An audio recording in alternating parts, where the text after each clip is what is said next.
So let's first talk about the pesky things that some of us call views, some call perceptions, some say our beliefs, some say they're our thoughts. So I remember my second job out of college, literally getting my performance review from my boss in my office. I still remember I was sitting there, and I remember he handed me this sheet of paper, and I literally had, on a scale of 1 to 5, all 5s, except for the very last thing, which was attendance at work. I had a 1. And he literally said, "Congratulations, Elizabeth, you did great everywhere except show up at work."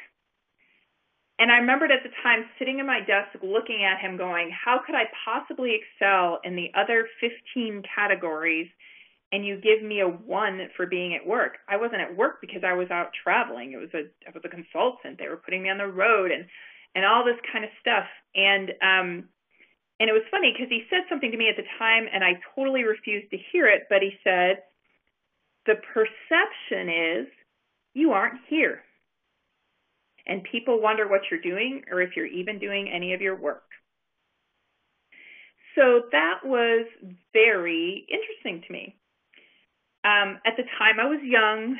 I was in my 20s. I would love to say that I had a great breakthrough at that moment. I ended up getting the view that I was not appreciated. And eventually, I actually looked for another job and actually quit that position and moved on. Now, could I have done something else besides quit? The reality is, once you form a view or a perception on something, then suddenly you have defined your outcomes. And so the minute I decided I wasn't appreciated at my job, I went ahead and decided that I had to find another one.